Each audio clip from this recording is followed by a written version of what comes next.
Começa agora. Antes e depois da lei. Os direitos e deveres do cidadão brasileiro e os passos da justiça. Está começando mais um Antes e Depois da Lei. Os direitos e deveres do cidadão brasileiro, os passos da justiça e as decisões que mudaram histórias de vida de muitos brasileiros. No programa de hoje, vamos falar sobre jovem empreendedor. Até algum tempo atrás, abrir um negócio no Brasil era um desafio. O sonho esbarrava na burocracia e por isso a informalidade sempre era o caminho mais fácil. Mas os tempos mudaram e a nova legislação ajudou não só a regulamentar, mas também a incentivar jovens empreendedores. Segundo o SEBRAE, Serviço Brasileiro de Apoio às Micro e Pequenas Empresas, abrir o próprio negócio é um sonho do brasileiro. Bruno Quick, gerente de políticas públicas do SEBRAE, diz a importância desse sonho. O terceiro sonho do brasileiro hoje é ter seu próprio negócio. O primeiro é ter a casa própria, o segundo é viajar pelo Brasil, o terceiro é ter o próprio negócio. Mas até 2008, antes da criação da lei específica, realizar esse sonho não era fácil. O advogado empresarial Cristiano Fernandes conta como era. O Estado não reconhecia o microempreendedor e, por isso, impunha carga tributária e, além disso, alíquotas muito altas e também uma burocracia exagerada para a constituição e formalização do negócio. Antônia, costureira que mora em Brasília, sabe bem disso. Ela trabalhou na informalidade por mais de 30 anos e conta como era difícil. Antes eu não conseguia fazer muita coisa, né? Porque eu tinha medo, sabe? E formalizar há um tempo atrás, antes do meio, era muito complicado. A gente pagava muito imposto, né? E eu tinha preocupação de não dar conta de assumir essas responsabilidades. Em 2006 foi criado o Estatuto Nacional da Microempresa e da Empresa de Pequeno Porte, que regulamentou um tratamento diferenciado para os pequenos empresários. Mas as regras da lei não incluíam os microempreendedores, que continuaram enfrentando dificuldades para formalizar o negócio. Mas em 2008, isso mudou com a Lei Complementar 128, que instituiu o Programa Microempreendedor Individual, conhecido como MEI. Em 2008, então, é que se reconheceu a necessidade do Estado dar mais instrumentos, né, e facilitar o reconhecimento e a formalização desse autônomo empreendedor, desse microempreendedor individual. E foi com o MEI que a costureira Antônia formalizou o negócio e colocou a empresa em dia com o governo. Mas não parou por aí. Com a nova lei, o sonho da escola de corte e costura se tornou uma realidade. Eu toda a vida sonhei com isso, toda a vida tive vontade de dar aula, mas eu sentia muita dificuldade justamente por estar na informalidade. Eu não confiava. Então, quando veio o meio, para mim, foi assim um motivo de realização de um sonho. Porque você, por exemplo, você pega uma aluna, ela pede diploma, você não tem como dar o diploma, então é muito complicado. O meio, para mim, abriu minhas portas para tudo. Dados do SEBRAE confirmam que atualmente são 4.700.000 microempreendedores individuais no Brasil que saíram da informalidade. Luiz Kleber é um exemplo. Manteve um restaurante de forma irregular por 5 anos e depois de ter muito prejuízo por causa das fiscalizações, procurou o SEBRAE. O resultado? E aí eu fui, contabilidade, resolvi colher a documentação, abri uma empresa, fichei meus funcionários, 6 funcionários fichados e recolho todos os impostos. A clientela aumentou e eu fiquei mais tranquilo em termos da fiscalização. Hoje eu tenho segurança no meu trabalho. O Antes e Depois da Lei é um hiperprograma. Baixe agora o aplicativo pelo QR Code e tenha acesso às entrevistas na íntegra, às leis abordadas no programa e também conteúdos interativos. Você está ouvindo o Antes e Depois da Lei. Agora vamos para um breve intervalo. Não, gente, não dá, né? Vamos conversar. Minuto da Conciliação. Conheça boas práticas. Concilie você também. A história de conciliação de hoje é da vendedora Ana Paula Agnes, que mora em Sobradinho, no Distrito Federal. Ela teve um cheque protestado e conseguiu negociar. tive dificuldades para pagamento e na hora que eu fui citada para participar dessa conciliação, foi uma surpresa que eu nunca tinha ido. Fui e achei assim excelente. Então, na hora juntou eu e para quem eu devia, né? E nós conversamos na presença desse conciliador da Justiça. Foi bem amigável e foi tranquilo, porque se não fosse essa possibilidade de conciliação, dificilmente eu teria conseguido honrar o compromisso, né? Dou nota 10. Elaine Borges, do Superior Tribunal de Justiça. Minuto da Conciliação. Conheça boas práticas. Concilie você também. Eu sou Cristiane Meirelles e você está ouvindo Antes e Depois da Lei, programa que mostra os avanços do Brasil por meio das decisões da Justiça brasileira.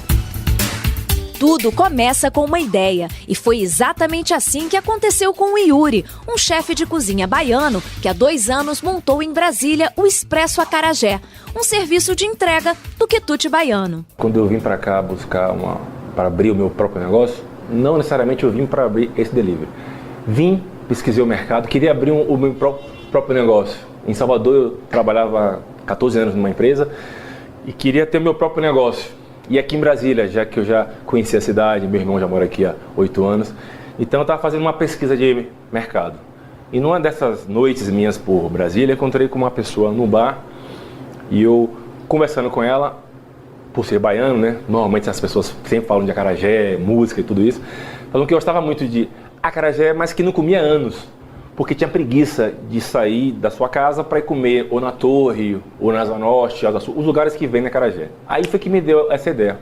Mas para o microempreendedor, não basta ter uma ideia e sonhar. Bruno Quick, do Sebrae, explica que é preciso estruturar essa ideia no ponto de vista de um negócio. Existem técnicas para você estruturar a sua ideia, né, do ponto de vista de um negócio. É o que se chama de um plano de negócio, mas não tem esse rigor não é algo complicado. É sistematizar a ideia, o que compõe, que recurso eu preciso, que competências eu tenho que ter, aonde está meu cliente, quem é meu cliente, como que eu chego no meu cliente, quem são meus concorrentes, quem são meus fornecedores. São algumas perguntas, né, que o empreendedor deve responder. E ao buscar responder essa pergunta, ele está começando a entender a dinâmica do futuro negócio dele. Yuri entendeu a dinâmica do seu negócio e hoje vende 2.400 acarajés por mês. Mas a nova lei não trouxe benefícios só para a empresa, mas também para o empregador, como explica o advogado Cristiano Fernandes. Com a Lei Complementar 128 de 2008, foi permitido então que o microempreendedor ele pudesse se adequar à legislação, inclusive do INSS, na Previdência Social, contando com auxílio-doença e aposentadoria.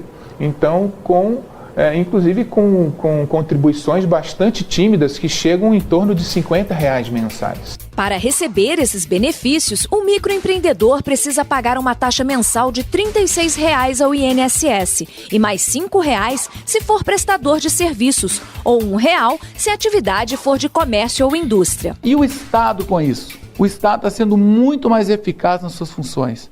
O Estado brasileiro está podendo ampliar a cobertura previdenciária. Os órgãos de fiscalização e controle sabem a atividade que esses empreendedores exercem, sabem aonde eles estão. Mas em 2014, os microempreendedores tiveram mais um motivo para sonhar.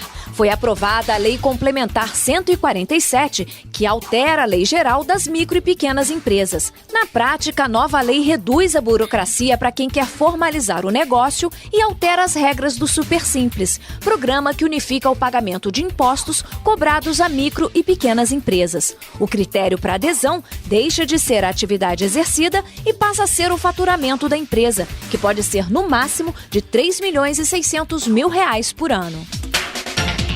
O ministro do Superior Tribunal de Justiça, Rogério Schietti, comenta a importância de programas e leis que estimulem a vida profissional de jovens empreendedores, principalmente dos que têm menos oportunidades. Para jovens de classe média, talvez a dificuldade seja menor, né? Porque sempre há a possibilidade dos pais, da família, de alguma maneira ajudar. Mas talvez a grande massa da população jovem brasileira não tenha essa mesma oportunidade.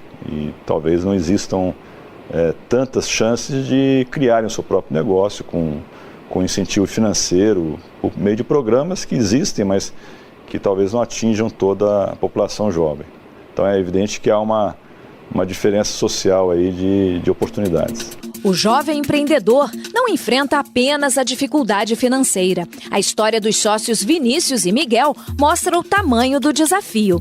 Com pouco mais de 20 anos, eles criaram uma marca de calçados. Em seguida, montaram um quiosque em um shopping de Brasília para customizar os sapatos do jeitinho que o cliente quiser.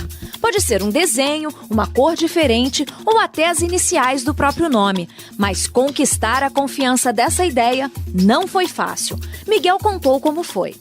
Sim, no começo foi bem difícil. Ninguém levava muito a gente a sério, ainda mais que a gente estava com uma ideia inovadora. Então a gente teve que participar de mais de uma feira para conseguir convencer alguém que pudesse produzir para a gente, para entender a nossa ideia e para acreditar na nossa ideia. Os nossos primeiros fornecedores foram justamente esses, que acreditaram na nossa ideia e acreditaram na gente, nosso capital humano.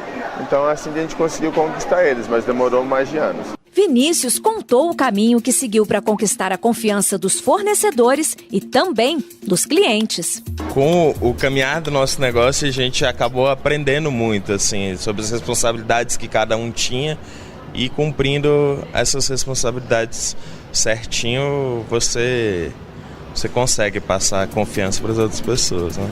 O sucesso do empreendimento já é destaque no mundo da moda. Fomos para o São Paulo Fashion Week e aí foi virando uma bola de neve.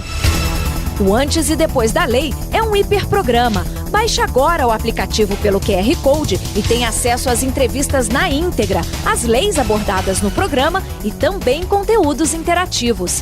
Esse foi o Antes e Depois da Lei sobre Jovem Empreendedor.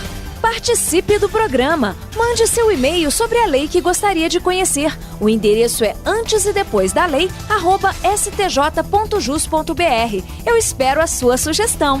Antes e Depois da Lei. Os direitos e deveres do cidadão brasileiro e os passos da justiça. Semana que vem a gente tá de volta. Obrigada pela sua companhia e até lá.